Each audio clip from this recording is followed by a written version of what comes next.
ప్రస్తుతము భారతదేశ వ్యాప్తంగా టాటా కన్సల్టెన్సీ సర్వీస్ కంపెనీ గురించి చర్చ నడుస్తుంది.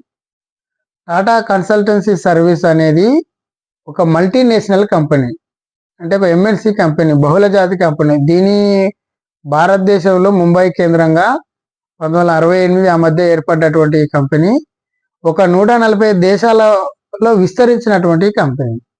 140 దేశాల్లో విస్తరించినటువంటి కంపెనీ, బహుళజాతి కంపెనీగా ఎదిగినటువంటి కంపెనీ. మొట్టమొదటిగా ఇది టాటా కన్సల్టెన్సీ బ్రాంచీలకు సర్వీస్ ప్రొవైడర్గా ఉండే, అంటే ఉద్యోగాలను పంపే కంపెనీగా ఉండే. సరే, అదంతా చరిత్ర. ఇది ఒక పెద్దగా బహుళజాతి కంపెనీగా ఎదిగింది. బహుళజాతి కంపెనీగా ఎదిగిందని గర్వించాలన్నా, ఇప్పుడు బహుళజాతి కంపెనీగా ఎదిగిన తర్వాత ఉద్యోగస్తులను తీసేస్తున్న కారణంగా దీన్ని వ్యతిరేకించాలన్న అనేది చర్చ సాధారణమైన పౌరులు మాట్లాడుకోవాల్సిన విషయం.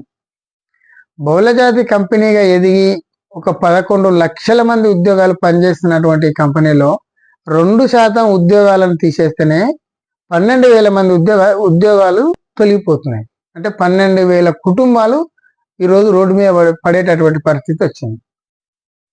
అంటే ఈ సమాజంలో ఏదైతే ప్రభుత్వం అంటున్నామో, ఏదైతే ప్రజాస్వామ్యం అంటున్నామో, ఈ ప్రజాస్వామ్యంలో, ఆధునిక ప్రపంచపు ప్రజాస్వామ్యంలో సగటు కార్మికునికి కార్మిక చట్టాలు వర్తిస్తున్నాయా అనేది ఇక్కడ చర్చ. అసలు కంపెనీలు ఎవరు పెట్టాలి? కంపెనీలు ప్రభుత్వం పెట్టాలి. 1991లో నూతన ఆర్థిక విధానాల పేరిట ఇంకా పెట్టుబడిదారీ వ్యవస్థగా, అంటే ప్రైవేటీకరణ విచ్చలవిడిగా ప్రైవేటుమయం అయిపోయినటువంటి ప్రపంచంలో ప్రభుత్వాలు చేసేటటువంటి పనులన్నీ కూడా ప్రైవేటు వాళ్ళకు అప్పచెప్పడం జరిగింది. ప్రైవేటు భాగస్వామ్యంతో నడుస్తున్నటువంటి ప్రభుత్వాలు ఈరోజు చెప్పుకోవాలంటే, మేధావులు చెప్తున్నారు కదా, ఈ దేశంలో, భారతదేశంలో ప్రజాస్వామ్యం అనేది ఏమీ లేదు. ఉన్నదల్లా కూడా ప్రైవేటు సంస్థలను కాపాడేటటువంటి సంస్థనే ఈ దేశంలో ప్రజాస్వామ్యము, డెమోక్రసీ. అరుంధతి రాయ్ అన్నది భారతదేశంలో ప్రజాస్వామ్యం ఉందంటే, భారతదేశ ప్రజాస్వామ్యం అనేది ఏం లేదు, ప్రైవేటు సంస్థలను కాపాడడానికి ఉన్నటువంటిదే అది ప్రభుత్వము, అదొక సంస్థ. ప్రజాస్వామ్యం అనేది ఏమీ లేదని ఒక గొప్ప మాట చెప్పింది. ఈరోజు జరుగుతున్నది కూడా అదే. 60 సంవత్సరాల నుంచి 50 సంవత్సరాల నుంచి పనిచేస్తున్నటువంటి కార్మికులను ఎలాంటి నిబంధనలు లేకుండా, దాంట్లో పనిచేస్తున్నటువంటి కార్మికులకు చట్టపరమైనటువంటి హక్కులు లేకుండా తొలగిస్తున్నటువంటి పరిస్థితి. నిజంగానే ప్రభుత్వమే, అంటే ఏదైతే ప్రజాస్వామ్యం అంటున్నామో, ప్రభుత్వమే కంపెనీలు నిర్వహిస్తే, అంటే ప్రతి ఒక్క సెక్టారు ప్రభుత్వ ఆజమాయిషీలనే నడిచినట్టయితే సగటు కార్మికునికి కార్మిక చట్టాలు వర్తించేవి. దిగిపోయినాక పిఎఫ్ దిగిపోయినాక రిటైర్మెంట్ డబ్బులు, వాళ్ళకు ఉన్నటువంటి అలవెన్స్లన్నీ కూడా వర్తించాయి. ప్రైవేటు భాగస్వామ్యం పెరిగినాక సగటు మనిషికి, సగటు కార్మికునికి ఎలాంటి భరోసా లేనటువంటి ప్రజాస్వామ్య భారతదేశం అనేది. 12,000 మంది ఉద్యోగాలు పోతున్నాయంటే, మేరా భారత్ మహాన్ అని, మేక్ ఇన్ ఇండియా అని ఈ దేశం, మొన్ననే బీజేపీ నాయకులు చెప్తున్న మాటలు ఏంది, ప్రపంచంలో ఆర్థిక వ్యవస్థలో 6వ దేశంగా ఎదిగిందని చెప్తున్నటువంటి రిపోర్ట్ మొన్న నెల రోజుల క్రితం మాట్లాడినటువంటి మాటలు. అంటే ప్రపంచంలో ఆర్థిక శక్తిలో అత్యంత ఆర్థికంగా అభివృద్ధిలో ప్రపంచంలో ఉన్న దేశాలనే 6వ దేశంగా అభివృద్ధి చెందుతుంది. రేపు ఇంకా మొట్టమొదటిసారి రేపు ప్రపంచంలోనే అత్యంత అభివృద్ధి చెందిన దేశం అని చెప్పేటటువంటి పరిస్థితులు కూడా ఉన్నాయి. అటువంటి సందర్భాలలో ఒక ప్రైవేట్ కంపెనీ, ప్రభుత్వాలు నిర్వహించాల్సినటువంటి కంపెనీలు పూర్తిగా మెల్లగా ప్రభుత్వాలు ప్రతి బాధ్యత నుంచి తప్పించుకొని, ఏ సంస్థలో కూడా ప్రైవేటైజేషన్ చొరవరన్నటువంటి సంస్థలనే లేవు. ఈరోజు ప్రతి విద్యా ప్రైవేట్ వాళ్ళే నిర్వహిస్తారు. ఈరోజు కొన్ని ప్రముఖమైనటువంటి, అంటే ఈరోజు ఒక విషయం చెప్పుకోవాలంటే, దేశంలో మొన్నటి దాకా ఏ అయితే దేశానికి పెద్ద సంస్థలు అని చెప్పినాము, ఎయిర్ ఇండియా కావచ్చు, రైల్వే కావచ్చు, ఓఎన్జీసీ కావచ్చు, ఇండియన్ ఆయిల్ కార్పొరేషన్ కావచ్చు, టాటా వాడు మొన్ననే టాటా కంపెనీ ఎయిర్ ఇండియన్ అది తీసేసుకుండు. అంటే ఈ రోజు చెప్పుకోవడానికి ప్రభుత్వం అనే ఉంది కానీ ప్రతి ఒక్క సంస్థను కూడా ప్రైవేటు వాళ్ళే రన్ చేస్తున్నారు. ప్రైవేటు ఆజమాయిషిలో ఉంటే ఏ సంస్థనైనా ఒక సంస్థ ప్రైవేటు ఆజమాయిషిలో ఉంటే ఏం జరుగుతుంది అని చెప్పడానికి టాటా కన్సల్టెన్సీ సర్వీసు ఒక చక్కటి ఉదాహరణ. అంటే కార్మికులు ఒక ప్రైవేటు కంపెనీలో పనిచేస్తే ఎట్లా ఉంటుంది, ఒక ప్రభుత్వ రంగ సంస్థలో పనిచేస్తే ఏ విధంగా ఉంటుంది అనేది ఈ దేశంలో ఉన్న సగటు మనిషి గుర్తుంచుకోవాల్సినటువంటి పరిస్థితి వచ్చింది. మెల్లగా మెల్లగా ప్రైవేటైజేషన్ అయిపోతుంటే సగటు మనిషి తిరుగుబాటు చేయలేదు.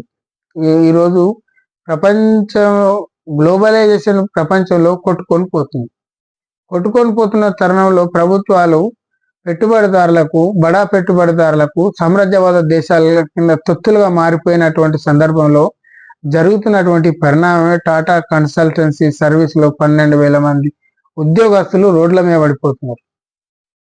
గతంలో ప్రైవేటైజేషన్ ప్రభుత్వ రంగంలోకి చొచ్చుకపోయినప్పుడు, గతంలో చాలా రంగాలను ప్రభుత్వమే నిర్వహించినప్పుడు ఉద్యోగస్తులకు భద్రత ఉండేది. ఇవాళ ఇంత పెద్ద ప్రజాస్వామ్యం అని చెప్తున్న దేశంలో ఉద్యోగస్తులకు భద్రత లేదు. 12,000 ఉద్యోగాలు రోడ్ల మీద పడుతున్నాయంటే అలా ఎలాంటి హామీలు లేకుండా తీసేస్తున్నాం. తీసేసే సమయంలో వాళ్ళకి ఏం చెప్తున్నారంటే, మీరు వేరే ప్రైవేట్ కంపెనీలో పోవడానికి ఇందులో మీరు పనిచేసిన సర్వీసు పత్రాలు ఇస్తామని చెప్తున్నారు. ఈరోజు ఎవరు నుంచుకుంటారు వాళ్ళు? సమాజానికి ఏదైతే ఆర్టిఫిషియల్ ఇంటెలిజెన్స్ ద్వారా కొద్దిగా సాంకేతిక పరిజ్ఞానం ఎక్కువ అందిందో, ఆ ఎక్కువ అందిన దాన్ని ఎవరైతే అందిపుచ్చుకున్న కార్మికులు, అంటే ఇప్పటి తరం కార్మికులు కొత్తగా కోర్సులు నేర్చుకొని ఆర్టిఫిషియల్ ఇంటెలిజెన్స్ ని అవగాహన ఉండి కొత్తగా నేర్చుకున్న వ్యక్తులు ఎవరైతే ఉన్నారో వాళ్ళని మాత్రమే ఉంచుకొని ఒక 20 ఏళ్ల కింద ఎక్కిన వాళ్ళను, 30 ఏళ్ల కింద 40 ఏళ్ల కింద ఉన్న ఉద్యోగస్తులు, అంటే ఈ సాంకేతిక పరిజ్ఞానం లేనటువంటి కార్మికులను పూర్తిగా తొలగిస్తున్నారు. అసలు ఒక కంపెనీకి లాభాలు ఏ విధంగా వస్తున్నాయి? ఫస్ట్ కంపెనీ లాభాలు వస్తలేవు, కంపెనీ లాభాల దృష్ట్యా మేము కార్మికులను తొలగిస్తున్నాం అనే ముచ్చట చెప్తున్నాం. అసలు ఏదైనా ప్రపంచవ్యాప్తంగా ఉన్నటువంటి ఏ సంస్థకైనా లాభం అనేది ఏ విధంగా వస్తుంది? కార్మికుల శ్రమట సుక్కల ధరనే లాభం అనేది వస్తుంది. ఉత్పత్తి వ్యవస్థలో ఉత్పత్తి సాధనాలతో పాటు కార్మికుడు శ్రమ చేస్తేనే ఒక వస్తువు ఉత్పత్తి అవుతుంది. మార్క్స్ థియరీ ప్రకారం చెప్పాలంటే ఏదైనా ఒక సరుకు ఉత్పత్తి కావడానికి ఉత్పత్తి సాధనాలతో పాటు ఒక కార్మికుడు, అంటే ఒక బట్ట తయారు కావాలంటే దానికి బట్ట తయారు కావడానికి దాంట్లో కొద్దిగా ఆయిల్ లాంటి ముడి పదార్థాలు, పత్తి, ఆ మిషన్లు, యంత్రాలతో పాటు సగటు నైపుణ్యం గల ఒక కార్మికుడు ఉంటే మాత్రం ఒక సరుకు ఉత్పత్తి అవుతుంది. పెట్టుబడిదారుడు పెట్టుబడి పెట్టిన డబ్బు అది అదనపు విలువను సృష్టించదు. అంటే ఏదైనా ఒక కార్మికుని ద్వారానే విలువ సృష్టించబడుతుంది. ఈ రోజు ప్రపంచవ్యాప్తంగా నేర్చుకున్నది అందరికీ అర్థమవుతున్నటువంటి అవగాహన ఏంటంటే, పెట్టుబడిదారుడు పెట్టుబడులు పెట్టడం వల్ల లాభాలు వస్తాయి కంపెనీలకు అనేది ఒక అవగాహన ఉంది. మరి ప్రభుత్వ సంస్థలకు ఏ విధంగా లాభాలు వస్తున్నాయి? ప్రభుత్వ సంస్థలు కూడా పెట్టుబడులు పెట్టడం వల్ల కాదు, కార్మికులు పనిచేయడం వల్లనే ఏ సంస్థకైనా లాభం అనేది, విలువ అనేది ఉత్పత్తి అవుతుంది. ఈరోజు ప్రైవేటైజేషన్ చొచ్చుకపోయినటువంటి ఈ తరుణంలో ప్రపంచవ్యాప్తంగా మీరు గూగుల్లో కూడా చూడండి. ఇప్పుడు ఆయన ఉన్నాడుగా గూగుల్ సిఇఓగా ఆయనను ఎప్పుడైతే ప్రమోట్ చేసిరో, గూగుల్ సిఇఓగా బాధ్యతలు ఎప్పుడైతే తీసుకోగానే ఒక 500 మంది కార్మికులను తీసేసింది. అంటే పెట్టుబడిదారు లాభాలు ఏ విధంగా సృష్టించాలనుకుంటాడంటే, కార్మికుల మీద అదనపు ఒత్తిడి పెంచి ఉన్న కార్మికులను తొలగించి ఉన్న ఉద్యోగస్తులనే సిబ్బందిని తగ్గించి అతి కొద్ది మంది ఉద్యోగస్తులతోటి శ్రమ మీద ఒత్తిడి పెంచి లాభాలు సంపాదించుకోవాలని ప్రయత్నాలలో భాగంగానే ప్రపంచవ్యాప్తంగా ఉన్నటువంటి కంపెనీలలో కార్మికులను తొలగించడం జరుగుతుంది. ఈరోజు ఇదే టాటా కన్సల్టెన్సీ సర్వీసు ప్రభుత్వ ఆజమాయిషిలో ఉంటే ఈరోజు ఇన్ని వేల ఉద్యోగాలు పోవునా?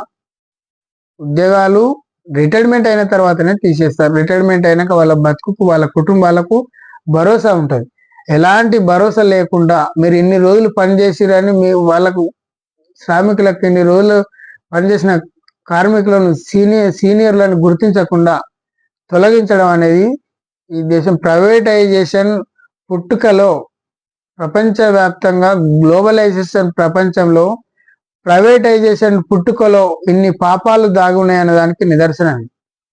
ప్రపంచవ్యాప్తంగా ఎప్పుడైతే ప్రైవేటైజేషన్ పుట్టుకొచ్చిందో ఈ ప్రైవేటైజేషన్ పుట్టుకే ఇన్ని పాపాలు దాగి ఉన్నాయి. కార్మికులను రోడ్ల మీదకి ఇడుస్తున్నది. సాంకేతిక పరిజ్ఞానం పెరిగినా కొద్దీ సిబ్బందిని తగ్గించి యంత్రాలతోటి పనిచేయించుకునేటటువంటి పరిస్థితులు ఉన్నాయి. ఇవన్నీ కూడా ప్రభుత్వము తన బాధ్యతల నుంచి తప్పించుకొని ప్రైవేటైజేషన్ వల్ల ఏ విధంగా అయితే ప్రైవేటైజేషన్ వచ్చిందో ఆ ప్రైవేటైజేషన్ ఒత్తిడికి తలొగ్గడం వల్లనే వచ్చినటువంటి కార్యక్రమాలు ఇవన్నీ కూడా. సగటు మనిషి ఏదైతే ఈ ప్రైవేటైజేషన్ విధానం ఉందో దాన్ని భారతీయ సగటు మనిషి వ్యతిరేకించాలని కోరుకుంటున్నాం.